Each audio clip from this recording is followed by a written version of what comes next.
işə salındı. Dərsimiz yazılır. İndi isə icazənizlə dərsimizə başlayaq. Bismillah, gəlin elə 10-cu sinif dərslikdən başlayaq. İcazənizlə baxaq görək burada nə deyir. 3-cü unitdə hansı qrammatik qaydalar, hansı sözlərimiz var. Gələ buna baxaq.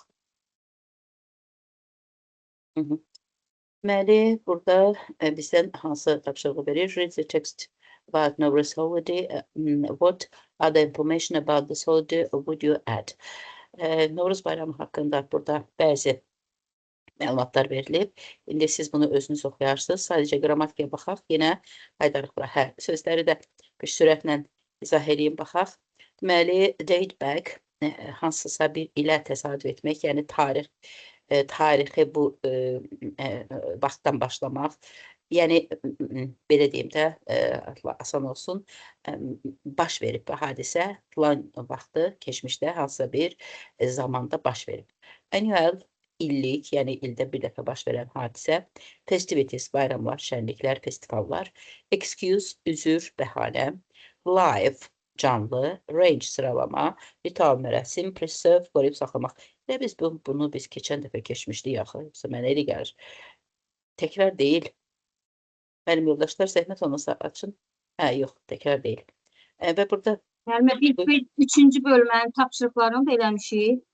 Bu sözlərini də öyrənmişik keçən dərs. Yenə evə bunu verirsiniz. Mən səsimi çıxartmadım ki, siz evə çaşqınlıqdan məncə dediniz ki, 3-cü bölmənin tapşırıqlarını işləyərsiniz.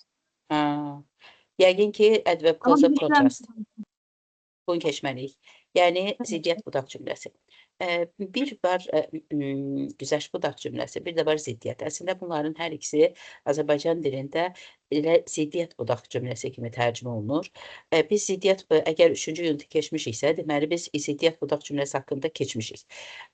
Ziddiyyət yox, güzəşt. Və ziddiyyət nədir? Ziddiyyət, məsələn, güzəşt budaq cümləsində nəticə, gözlənilməz, təəccüblü idisə, artıq ziddiyyət budaq cümləsindəki nəticə, yəni baş cümlədəki hərəkət, ziddiyyət daha iti, daha kəskin, daha gözə batıcı olur. Və burada artıq ziddiyyət budaq cümləsində digər budaq cümlələrə nisbətən fərqli bir qayda var. Bu da ondan ibarətdir ki, ziddiyyət budaq cümləsində və bəzən də güzəşt budaq cümləsində bağlacıdan əvvəl vergül gələ bilər. Məsələn, biz bu vaxta qədər demişdik ki, ancaq tabesizlik bağlacılarından əvvəl vergül qoyulmalıdır. Ənd bağlacısı da bir qədər fərqlidir, bəzən ola bilir, bəzən yox. Amma dedik ki, bütün tabelik bağlacılarından əvvəl vergül qoyula bilməz. Bağlacıdan sonra isə ümumiyyətlə vergül qoyula bilməz.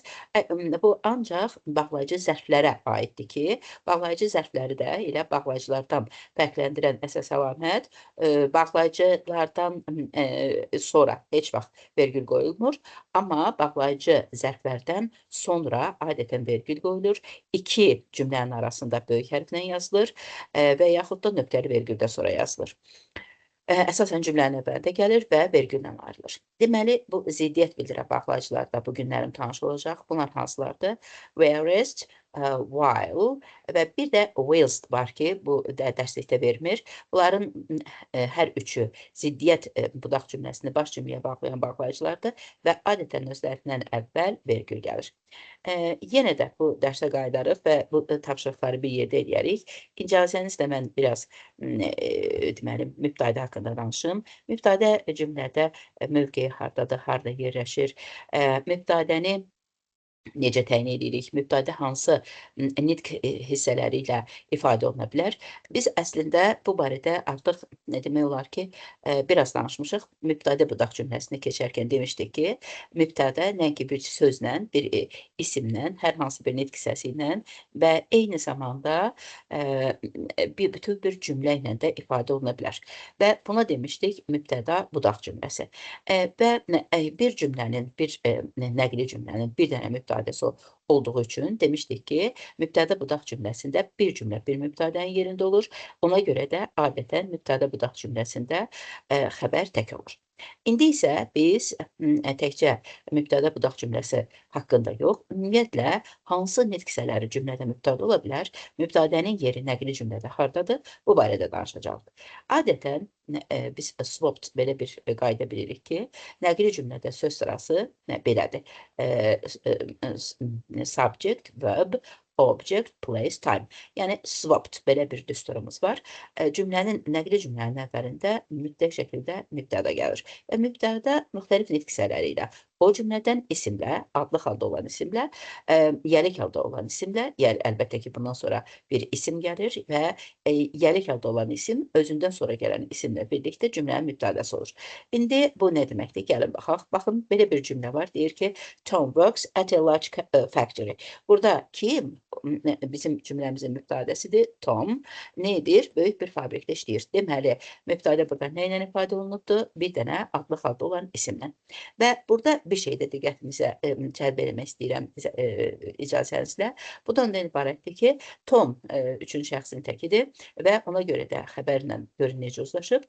Əgər bizim cümləmizin mübtədası indiki qeyri-müəyyən zamanda üçüncü şəxsin təkidirsə, onda xəbərimiz də tək olmalıdır. Xəbərin tək olması feilin sonunda S şəkilçisinin olmasıdır. Deməli, buna da mübtəda xəbər uzlaşması deyilir. Bu adətən indiki qeyri-müəyyən və indiki bitmiş zamanlarda olur. Digər zamanlarda isə belə bir uzlaşma problemi yoxdur. Deməli, biz indi dərsimizdən sonra gələn növbəti dərs üçün həmin bu agreement, verb, subject, agreement tapşırıqlarını işləyəcəyik və buna fikir vermək lazımdır. Bunun üçün də mübtədəni seçmək lazımdır. Və mübtədəni seçərkən, əgər bu cümlədə təyin yoxdursa və yaxud da tezlik bildirən zərflər yoxdursa, onda adətən mübtədə ilə xəbər qoşa gəlir. Yəni mübtədədən dərhal sonra bax bu cümlədəki kimi feil xəbər gəlir. Və asanlıqla müəyyən edirik ki, hə, bax bu mübtədədir, bu isə xəbərdir. Bəzən elə olur ki, cümlədə təyin olur və həmin təyin söz önü vasitəsilə verilir. Ona görə də bilməliyik ki, cümlədə söz önünə qədər olan hissə mübtədə, söz önü və aid olduğu isimlə birlikdə təyin, ondan sonra isə xəbər gəlir. Ona görə də biz mübtədə ilə təyini qarışdırmamalıyıq. Belə eləyək də, əgər bir problem varsa, onda onu belə yoxlaya bilərik. Cümlənin mübtədəsi olmaya bilməz. Mübtədəsiz cümlə yoxdur. Amma cümlədə təyin olmaya bilər.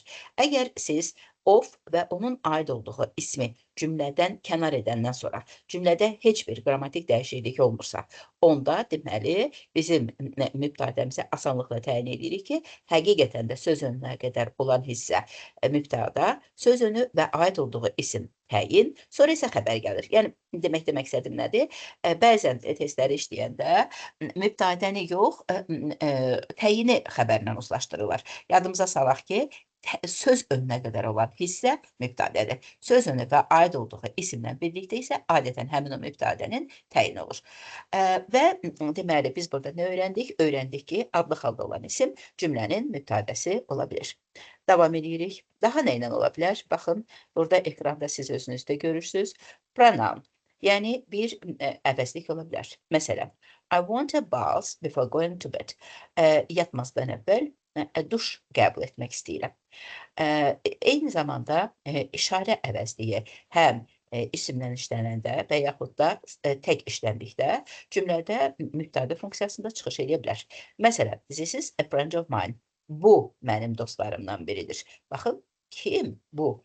This. Eyni zamanda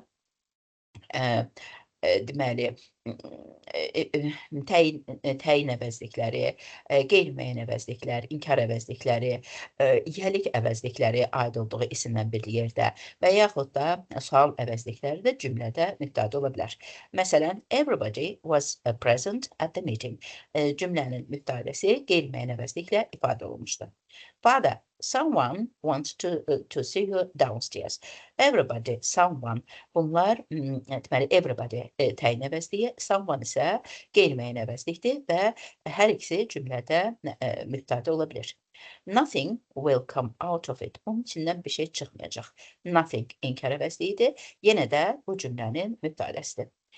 Hers was a student's mind. Onunki uşaq ağlı idi. Onunki tələbə ağlı idi. Bax, buradakı whose yəlik əvəzliyinin isimsiz işlənən formasıdır. İsimlə işlənən formada cümlənin mübtədəsi olur və isimlə bir yerdə bir cümlə üzvü olur. Hətta mübtədə də tamamlıq da ola bilir. Və axırıncı sual əvəzliyi. Who is working in the garden? Kim bağda işləyir? Göründüyü kimi yenə də bir sual əvəzliyi ilə ifadə olunmuşdur.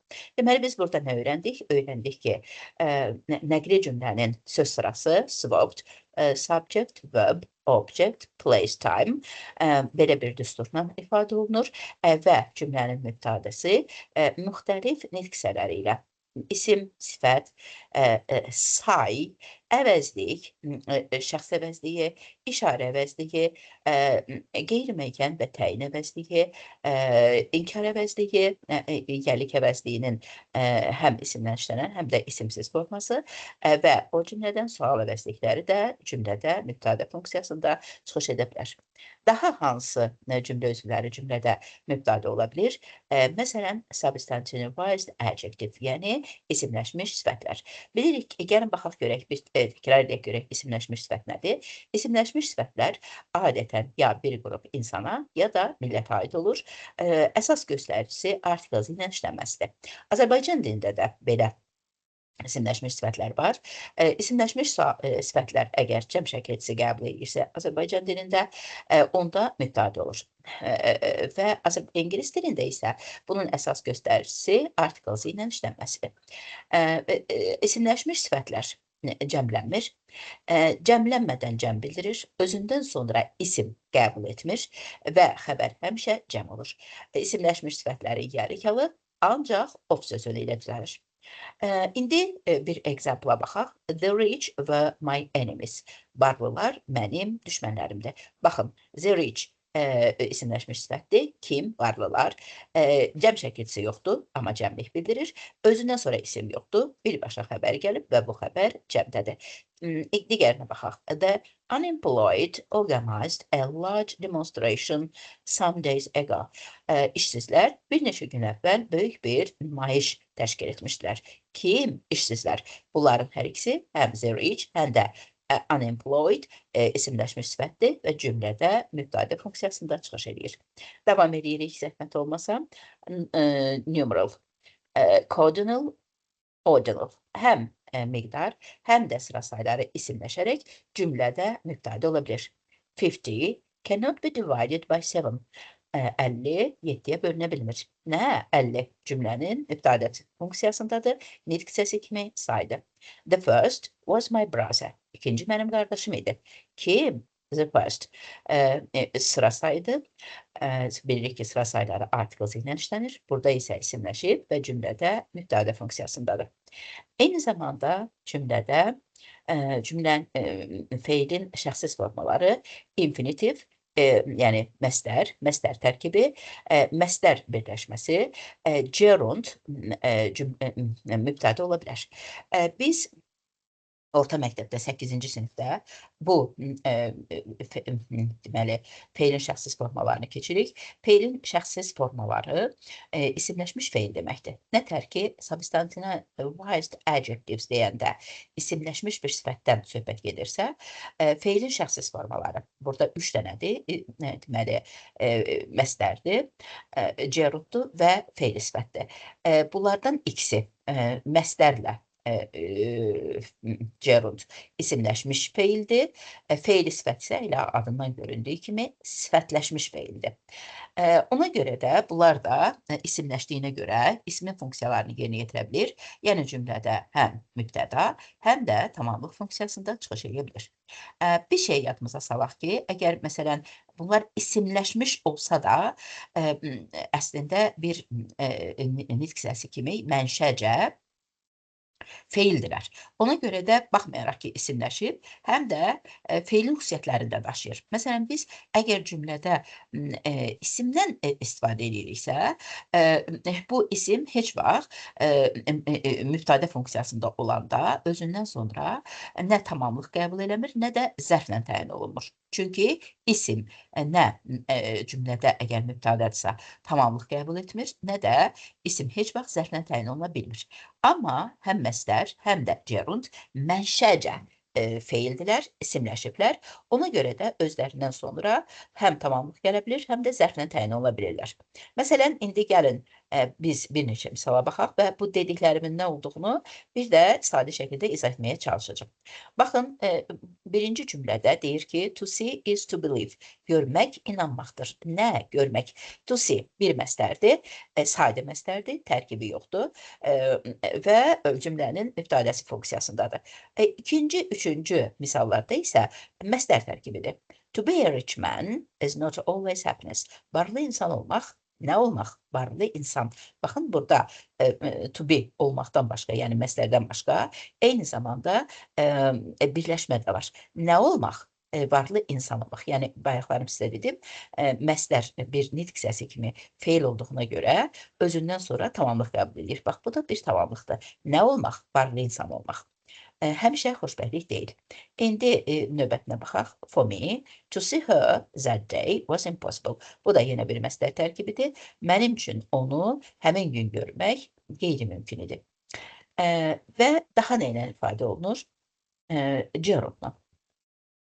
Gerundlar haqqında, əlbəttə ki, feilin şəxsiz formaları haqqında biz xüsusi dərsimiz olacaq geniş, amma yenə də burada yenə qeyd etməliyik ki, gerund isimləşmiş bir feildir və sonundakı ayıncı şəkilçisinə görə həm ismi feillər var. İsmi feil nə deməkdir? Bax, burada biraz çaşqınlıq ola bilər. Xahiş edirəm, diqqətli olun. Əgər gerund və yaxud da feili sifət bir feildir, sonra isimləşib və yaxud da sifətləşibsə, artıq ismi feil heç bir feil xüsusiyyətləri yoxdur. Sadəcə olaraq feildən düzəlir. Məsələn, build. Build nədir? Tikmək bir feildir. Əgər onun sonuna biz isim düzəldən şəkilçisi qoysaq, building bir isimdir. Və bu building ismi digər düzəltmə isimlər kimi bütün ismi xüsusiyyətlərini daşıyır. Həm cəmlənə bilir, həm artikeldən işlənə bilir, həm özündən sonra isim gələ bilir, başqa bir isim gələ bilir. Həm yəlik halı apostrof yox, cansız olduğuna görə ofla düzəlir. Deməli, yəni gerund və feil sifət bir dəqiqə gözü istəyirəm.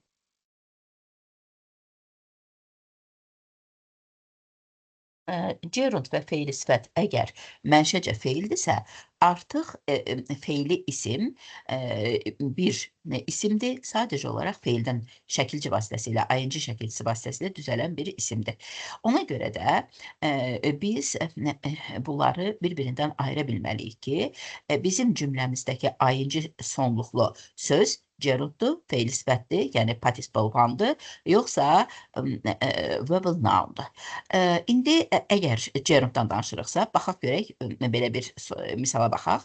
Eating was farthest from my desire. Mənim ən axırıncı istədiyim şey yemək idi. Yəni, mən bunu hərfi tərcümə etmədim. Hərfi tərcüməsi belədir ki, yemək mənim arzularımdan ən uzaq olan idi. Yəni, belə bir cümlə Azərbaycan dilində işlətmək doğru deyil. Ona görə də deyirəm ki, yemək mənim ən axırıncı istədiyim, arzu etdiyim bir şey idi. Deməli, burada ayıncı sonluqlu söz bir gerunddur. Bunu nədən biləcəyik? Görürsünüz, cümlənin əvvəlində gəlib və bu cümlənin məhz mübtədəsidir. Əgər cümlənin əvvəlində gəlmiş ayıncılı sözdən sonra bu cümlədə bir mübtədə olmuş olsaydı, biz buna deyəcəkdik participle one. Burada isə yoxdur. Ayıncılı söz həm cümlənin əvvəlində gəlib, həm də mübtədədir. Deməli, bu gerunddur. İndi ikincidə isə buna gerundial phrase, yəni gerund birləşməsi deyirlər. His coming was a surprise to me. Onun gəlişi mənim üçün bir təəccüb idi. Baxın, mənim yoldaşlar, mən sizə dedim ki, bu gerund isimləşib və isimləşdiyinə görə ismin xüsusiyyətlərini daşıyır. Birinci nə oldu? Cümlədə mübtədə funksiyasında iştirak elədi. İsim cümlədə mübtədə ola bilir, tamamlıq da ola bilir. Eləcə də gerundda həm mübtədə ola bilir, həm tamamlıq ola bilir. Bizim bugünkü dərsimizin mövzusu mübtədə olduğuna görə biz ancaq onun mübtədə funksiyasından danışacağıq. Və ikinciyə baxın, his coming. Yərik haldan sonra işlənib. Necə ki, yərik haldan sonra bir isim gələ bilər. Gerund da bir isimdir, baxmayaraq ki, feildən düzəlib, isimləşmiş feildir, amma yenə də bir isimdir. Ona görə də yərik haldan işlənə bilir. Anita's being French might upset him a bit. Yenə də bir gerund birləşməsidir. Annetin Fransız olması onu biraz məyus etdi. Mənim yoldaşlar, əgər burada, bax bu punktlarda hansısa yaxşı başa düşmədiniz, yaxşı izah etmədim, təkrar ehtiyacınız varsa, mikrofonlarınızı açıb sualınızı verə bilərsiniz. Növbəti. Məsələn, biz bunu çox da belə keçmirik, dərsliklərimizdə də yoxdur, amma bilməyin... Buyurun, buyurun. Müəllimə, olar bir dənə sual verim sizə. Əlbəttə ki, buyurun. Müəllimə, biraz da yuxarı qaldırardınız o eating cümləsinə, eating. Zəhmət olmasa. Buyurun. Burada eating burada birinci A variantında verbal noun oldu. Xeyr. Biz verbal noun'dan danışmıram. Burada ancaq gerunddan da gerund. Bunların üçü də gerunddur. Gerund birləşməsidir, gerund construction'dır. Sadəcə olaraq mən verbal noun'u ona görə dedim ki, ing-li söz həmişə gerund deyil. Bəs indi siz dediyiniz kimi verbal noun'u gerunddan necə fərqləndirək? Məsələn, verbal noun isimdir də, ismin bütün xüsusiyyətlərini daşıyır. Məsələn, article-la da işlənir, cəmlənə də bilir. Amma gerund nə article-la işlənmir, nə də cəmlənmir. Bəli. Nə də cəmlənmir. Çox sağ olun. Siz sağ olun. Həm də verbal noun'dan sonra tamamlıq gəlmir, nə də deməli, zərflə təyin olunmur. Amma gerunddan sonra tamamlıq gələ bilir, zərflə də təyin oluna bilir.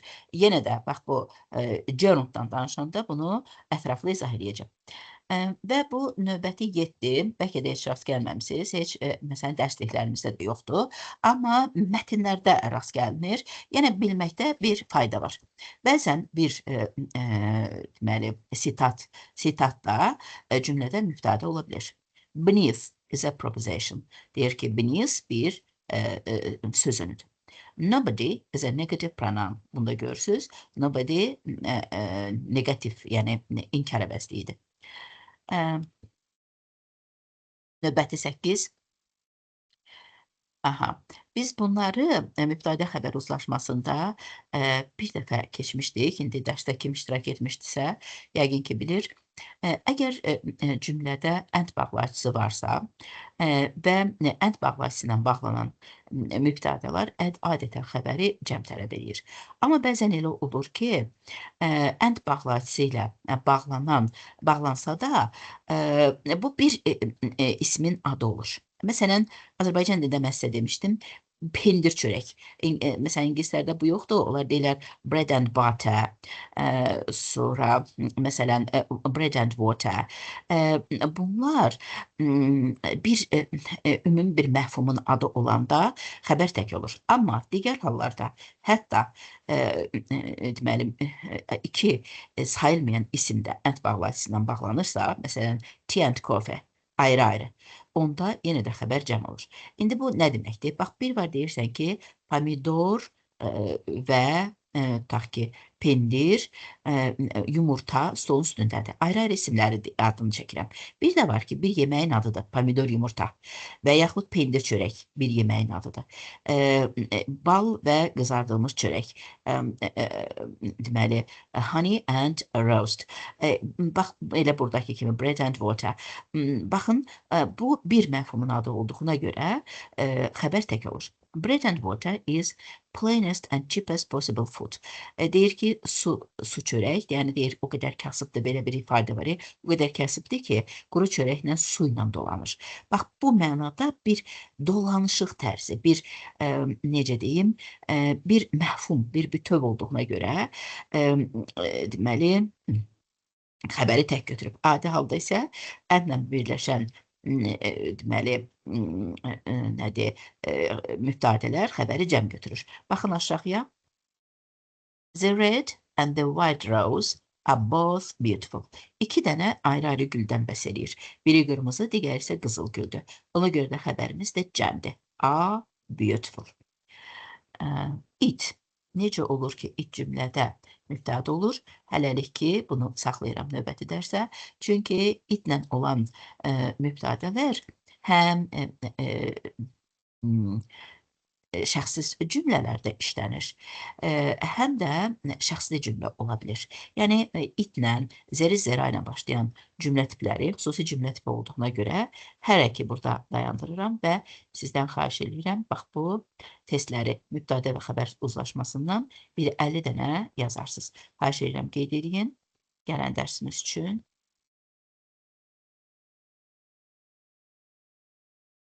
Və indi gələk dərsimizə. Mənim yoldaşlar, burada bizim yaxşı tapşırıqlarımız var ziddiyyət budaq cümləsinə aid və deməli, həm ziddiyyət budaq cümləsinə aid tapşırıqlarımız var, həm də mətnlərimiz var. İndi bir neçəsini mən edeyim, sonra siz eləyərsiniz. Məsələn, 5-ci tapşırığa baxaq. Complete the sentences according to the information from the email and the recording. Nurdan is from Azerbaijan. Baxın, burada görürsünüz Bearis var. Yəni, Bearis əslində o, zo, bat kimi, amma buna baxmayaraq, yəni ziddiyyət bildirir də, yəni bir cümlə digər cümləyə ziddir.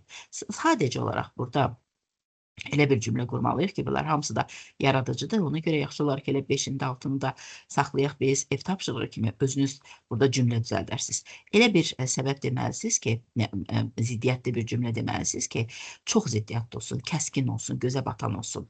Yəni burada sizə nə demək istəyirəm? Görürsünüz, whereas, bir də while, bir də whilst var. Verməyib bu dərslikdə, amma ikisini veribdir. İkisi də ziddiyyət budaq cümləsini baş cümləyə bağlayan bağlayıcılardır. Mən əminəm ki, mətnlərin içində olacaq. Çünki qrammatikada verməsə də görürsən ki, mətnlərin içində bu bağlayıcıların hamısının adı çəkilir. Ona görə də elə əvvəldən hamısını öyrənmək lazımdır.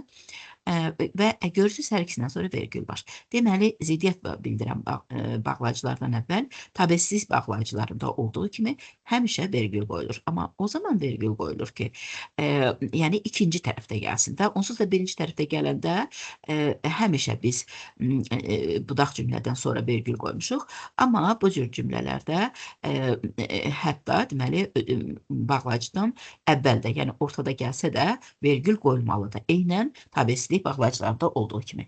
Xahiş edirəm, bunu da ev tapşırığı kimi götürün, 5-ə 6-nı.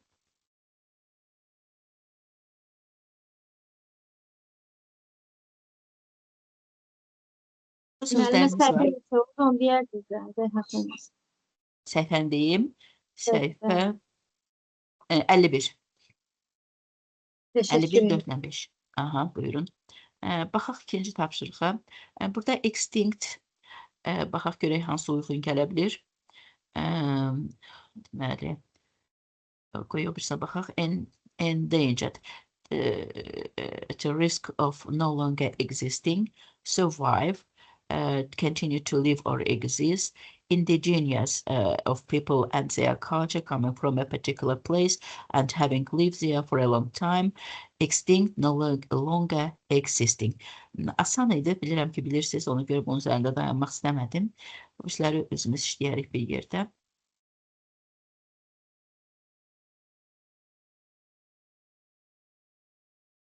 Tapşırıqlarımız yox idi. Hə, yaxşı.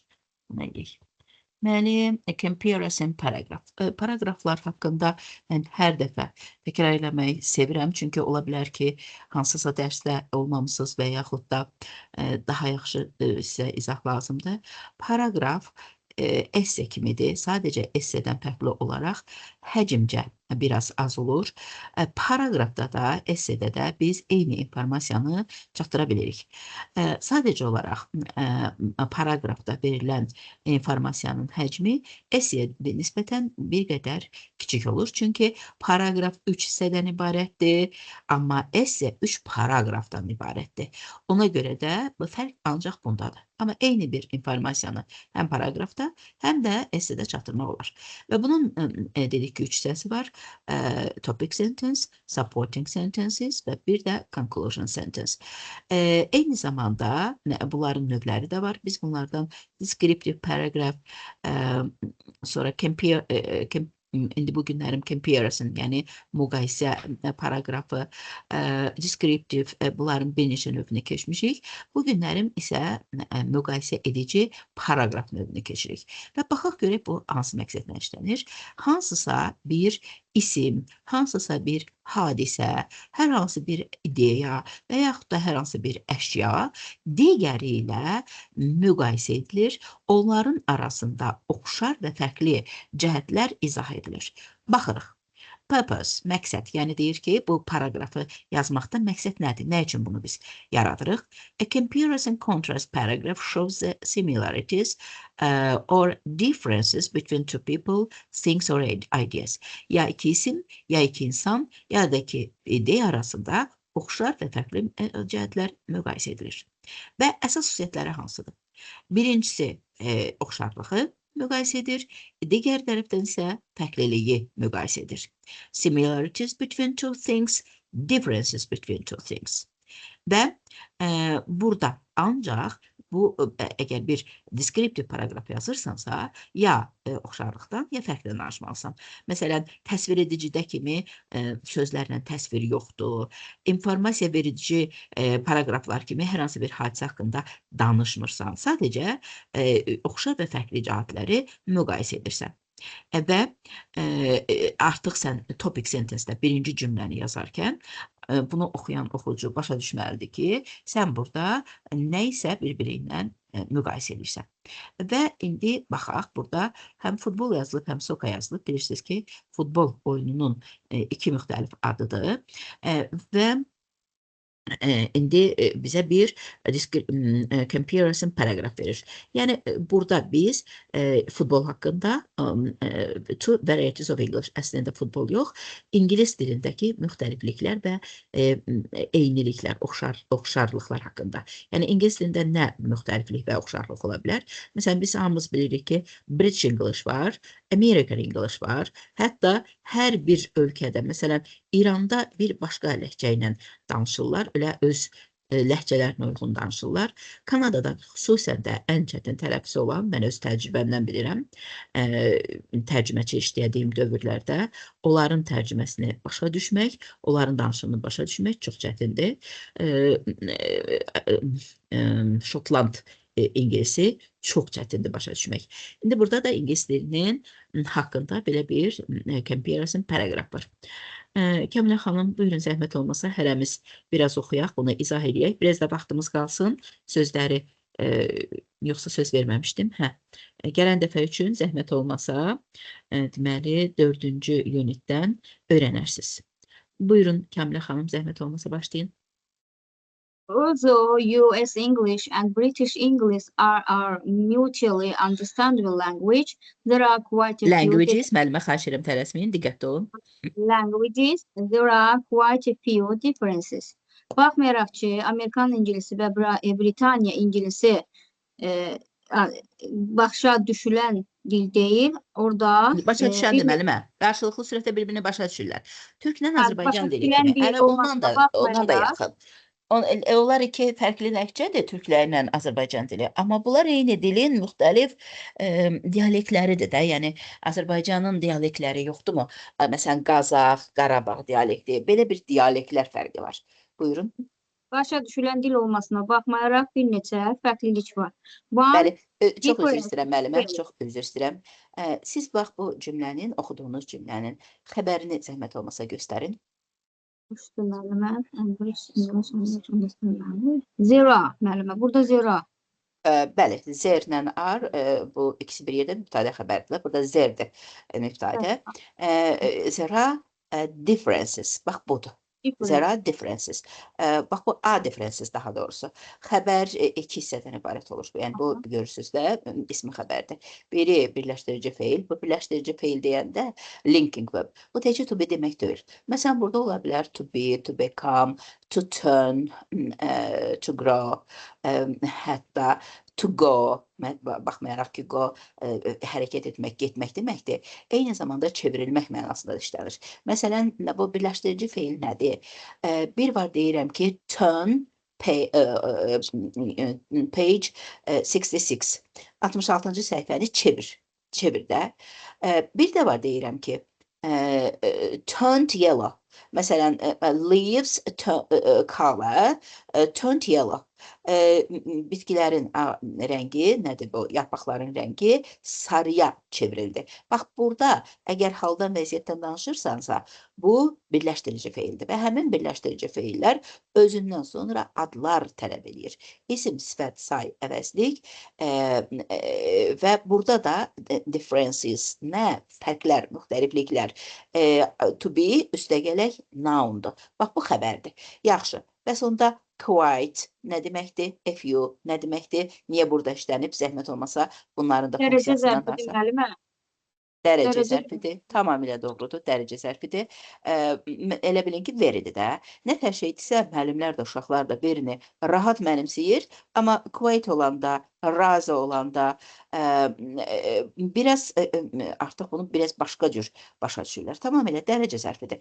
Veri qədər olmasa da qüvvətləndirir. Onun dərəcəsini artırır. Kifayət qədər bir neçə differences. A few da yenə də burada təyin funksiyasındadır və few qeyri-müəyyən, əvəzlik və yaxud da quantifier deyirlər də. Buna miqdar bildirən sözdür. Çox gözəl. Davam edin. Kəmilə xanım, kəş ki institut təhsiliniz olsun. Oxuya bilərsinizsə, mütləq oxuyun. Çünki baxmayaraq ki, çox savadlısınız. Hətta elə institut qutaranlar var ki, sizin qədər bilmir, amma həmişə haqqınız tapdanacaq. Başvuru eləmişəm müəllimə, gərək işimi dayandırmaq, o da imkan yoxdur. 4 il daha, özdə 4 il, az vaxta 4 il. Buyurun, inşallah ki, nə vaxtsa eləyərsiniz mənimə. Gəncsiniz, bütün gələcəyiniz qabaqdadır. Kəş ki, gedə bilərdiniz. Buyurun. One difference is spelling. Bir fərq tələffüzdədir. Yox, yazıdır bu, müəllimə, yazıdır. Yazısındadır. Some words are spelled one way in the United States, but spelled another way in Great Britain. Bəzi sözlər eyni cür yazılır, ancaq United States'də eyni cür yazılır, ancaq Böyük Britaniyada başqa tələffüz olur. Birləşmiş Ştatlarda bir cür yazılır, Böyük Britaniya ingilisində isə, British ingilisində isə başqa cür yazılır. Minnətdaram müəllimə, minnətdaram. Rəna xanım, siz davam edin lütfən. Axşamınız xeyir olsun. Necəsiz müəllimə? Buyurun. Sağ olun, yaxşı olasınız. Harada qalıb? One difference in spelling, onu deyildi, müəllimə də deyim. A person. Bəli. Some words are spelled one way in United States, but spelled another way. Biraz diqqətli olun, xahiş edirəm. A person. Bir də, a person goes to a British theater, but to a US theater in US. School students theorize, analyze, and socialize, whereas British students theorize, analyze, and socialize. Elədim. Deməli, burada deyir ki, belə deyək də, qoy bir dənə toparlayayım, uzun cümlədir. Deməli, Böyük Britaniyada, bir şəxs Britaniya, bir dəqiqə. Elmə, bu məcazi mənada deyək adası. Deyir, bir adam teatra gedir, amma Amerikada teatra gedir. Fərqi yoxdur da. Yəni, deyir ki, o teatr sözü Britaniyada belə yazılır. Yəni, A sonra I. Amma məsələn, Amerika Birləşmiş Ştatlarında başqa cür yazılır. I-A yazılır. Bəli, yəni bir şəxs Britaniya teatrına gedir, amma ABŞ teatrına gedir. ABŞ məktəblərində tələbələr nəzəriyyə qurur, təhlil edir və ünsiyyət qururlar. Britaniya tələbələri isə nəzəriyyə qurur, təhlil edir və ünsiyyət qururlar. Elə deyilmi? Eyni sözlərdir. Eyni sözlərdir. Yəni sadəcə demək istəyir ki, nəzəriləşdirmə, analiz etmə və sosiallaşdırma sözləri, əgər British Ingles'da bax, US schools, students, yəni tələbələr belə yazırsa, Britaniya tələbələri də bax, eyni sözdür. Sadəcə burada Z hərfi ilə verib. Britaniyalarda S hərfi ilə. Analyze, bunlarda, yəni Amerikada Z hərfi ilə yazılır. Bizdə isə, yəni bizdə deyəndə biz bunu öyrənmişik də, bizim öyrəndiyimiz British English'dır. Burada isə, məsələn, S ilə verir. Fikir verin, socialize Z ilə verib, amma burada S ilə. Bunu deyir. Yəni deyir ki, yazıda fərqlər var. Eyni sözlər müxtəlif cür yazılır. Bu fərqləri göstərir. Axı bu müqayisədir. Amerikanların, bəli, müqayisədir bunların arasında. A second area of difference is vocabulary. Digəri isə deyir, bu lüğətdə olan fərqlilikdir. For example, the word college names two very different types of schools in the United States and Great Britain. A university level in the United States and pre-university level in Great Britain.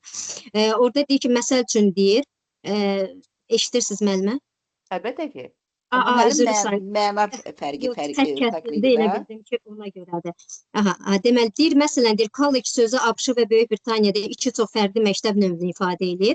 ABŞ-da isə universitet səviyyəsi və Böyük Britaniya universitetlərində isə digər başqa cür fərqlilik var Baxın, orada. müəllimə, yəni deyir ki, Səviyyə iki dənə fərqlidir. ayrı-ayrı məktəb sözünü, məktəbi ifadə edir bu söz. Əgər College sözü. Birləşmiş Millətlər Təşkilatında bu bir universitet səviyyəsidirsə, Birləşmiş Ştatlarda. Məsələn, kollec qutarıb deyəndə elə bil deyirlər ki, Birləşmiş Amerikada. Yəni bu adam universitet qutarıb. Amma bizdə də elə deyil, Böyük Britaniyada da elə deyir. Baxın, pre-university level, yəni məktəb səviyyəsidir. Pre, universitetdən əvvəlki. Biz də kollec deyirik də, o bir kollecdə ali təhsil deyil axı bizdə. Bunu deyir, bunu nəzərdə tutur. Bax, fikir verin, deyir ki, başa düşdünüz də, university level in United States. Anladım bunu, fərqlilik nedir onların? Bəli. Bir cümlə deyin. Bəli, bir cümlə deyin. Sonra Lamia xanım eləyər.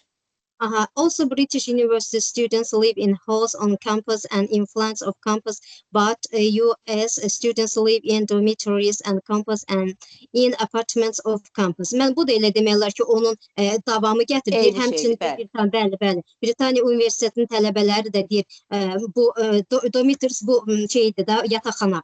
Amerikalılar yataqxana deyir. Yəni kampus deyir, on kampusda və yaxud da mənzillərini də deyir, kampus deyir. Lakin deyir, Amerika Birləşmiş Ştatlarında isə tələbələr deyir, bu yataqxanalarda yaşayan tələbələr isə kampus və apartment, mənzillər, yox, bir dəqiqə. Mənzil deyəndə, kampus, yəni düşərgədə, tələbə düşərgəsində mənzillər, bir neçə mənzillər siyasi. Bunlar da həmin o mənzil demirlər, apartment deyirlər. Onsuz da biz bunların ikisini də keçirik də, flat də bilirik, nə də apartment də bilirik ki, mənzildir. Halls on campus və yaxud da deyirlər. Amerikada isə, bəli, düşərgədə buna dormitory deyirlər. Bunu da biz keçirik. Həm orta məktəbdə keçirik, həm məktəb institutda. Çox təşəkkür edirəm müəllimə. Lamia xanım, buyurun davam edin lütfən. Finally. Lamia xanım. Eləmək istəmirsinizsə, onda Aygün xanım zəhmət olmasa. Aygün xanım. Buyurun. Finally. Finally, there are many differences in pronunciations. Dərhal orada Yox, finally, bircə dəqiqə gözlə istəyirəm müəllimə. Finally-ni biz dəfələrlə demişik, zəhmət olmasa deyərdiniz. Finally nitq səsi kimi nədir burada? Cümlə var. Yox. Cümlə zərfi. Cümlənin əvvəlində gəlib vergüllə ayrılırsa, iki cümləni özündən əvvəlki cümlə ilə bu cümləni bir-biri ilə məna əlaqəsi yaradırsa, buna deyirlər cümlə zərfi və yaxud da cümlə birləşdirici zərflər. Və bunun əsas fərqi özündən sonra böyük hərflə yazılır, özündən sonra vergül gəlir. Nəhayət deməkdir. Hadisələrin hansı ardıcılıqla baş verdiyini göstərir. Bu finally Aygün xanım davam edək görək nə olur? Nəhayət ki, müxtəlif cür tələffüzdə də müxtəliflik, çoxlu müxtəliflik var. In Great Britain, the sound of in the words pass from laugh, aunt, plant and dances is like the a, father. Böyük Britaniyada Tələffüzdə fərqlər var da. Məsələn, onlar deyirlər, nə deyirlər? Pass, laugh. Biz belə deyirik də, pass, laugh. Onlar isə bunu biraz fərqli. Məsələn, father, r səslərini necə deyim, vurğuluyurlar. Onlarda əsas odur da hiss olunan ki, a səslərini, a hərfini, r səslərini vurğuluyurlar. Father, mother, nə bilim, başqa cürdür də, yəni tələffüzdə də fərqlər var. Davam edin lütfən. In contrast, in the United States, the sound in the words is like the a in cat. Deməli, burada kontrast əlavədir də. Yox. Kontrast zid deməkdir. Zidd olaraq. Müqayisəli olaraq belə deyə bilərsiniz. Məsələn, deyir, ey hərfini biz cat sözündə E hərfini necə oxuyuruq? Ə kimi oxuyuruq da, doğrudur. Bəli, Deyir ki, bəli. Birləşmiş Ştatlarında E hərfini Ə kimi oxuyurlar. Davam edin.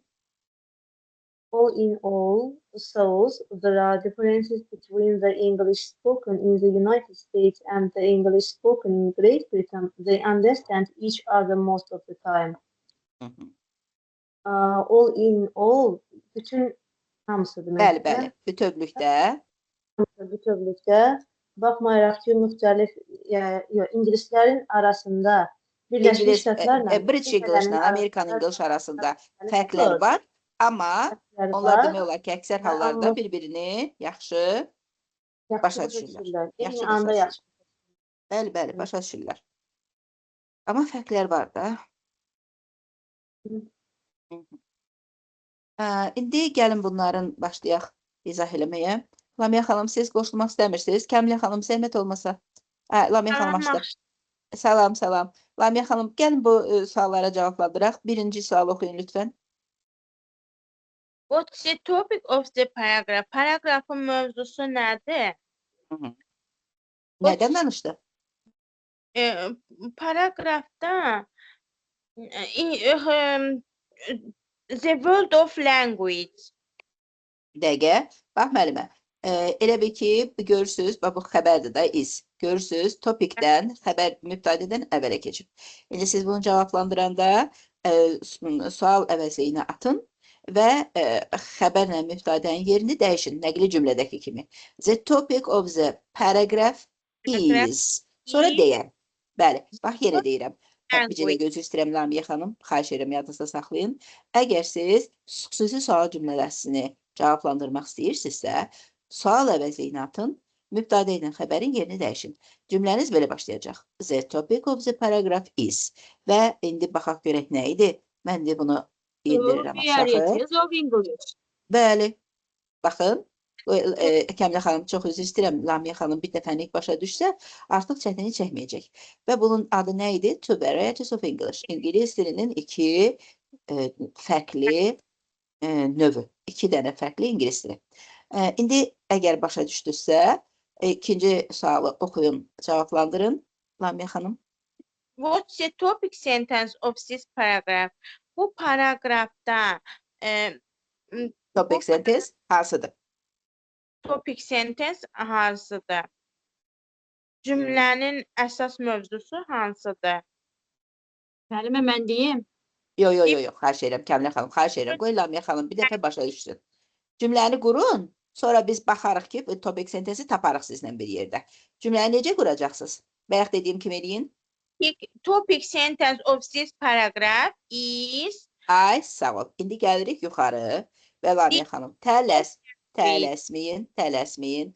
Baxın, indi bax burada biz topic sentence-dən danışmışdıq. Demişdik ki, topic sentence paragrafın adətən birinci cümləsi olur.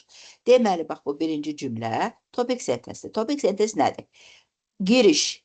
Yəni, bu cümləni oxuyanda artıq mən başa düşəcəm ki, burada söhbət nədən gedəcək? Zəhmət olmasa oxuyaq. Although US English and British English are mutually understandable language, there are quite a few differences. Baxmayaraq ki, Amerika ingilisində, Britaniya ingilisində dillərdə fərqlilik qarşılıqlı başa düşüləndi, amma tamamilə fərqlidir. Kifayət qədər çoxlu fərqlər də var. Quite a few. Bəli, müəllimə, bir şey də deyim. Bilirsiniz ki, a few bir neçə deməkdir, doğrudur. Özündən sonra sayılan cəmisini istəyir. Amma quite a few many'yə bərabərdir. Quite a few elə çoxlu deməkdir. Ona görə də bu tərcümədə belə eləyirik. Baxmayaraq ki, British English-la American English arasında Amerikan English'i qarşılıqlı sürətlə anlaşılır, amma yenə də kifayət qədər çoxlu müxtəlifliklər də, fərqlər də var. Yenə deyirəm, a few bir neçə deməkdir, özündən sonra sayılan cəmsin tələb edir, amma quite a few elə many'yə bərabərdir. Elə bu many deməkdir. Çox təşəkkür edirəm. Biz bu dərslərimizdə nə öyrəndik? Kamilə xanım, gəlin bir dəfə summarize eləyək, bir dəfə ümumiləşdirmə aparaq. Zəhmət olmasa. Nə öyrəndik bugünkü dərsimizdə? Mübtədanı öyrəndik müəllimə. Doğru. Hansı cümlələr mübtəda ola bilər? Mübtəda kimi işlənə bilər. Bəli. Deməli, qrammatika dərsimiz oldu bizim mübtəda. Bəli. Writing-də də mən comparison paragraphs, müqayisə paragrafı. Bəli, comparison paragrafı öyrəndik. Unitdən öyrəndik, dərslikdən.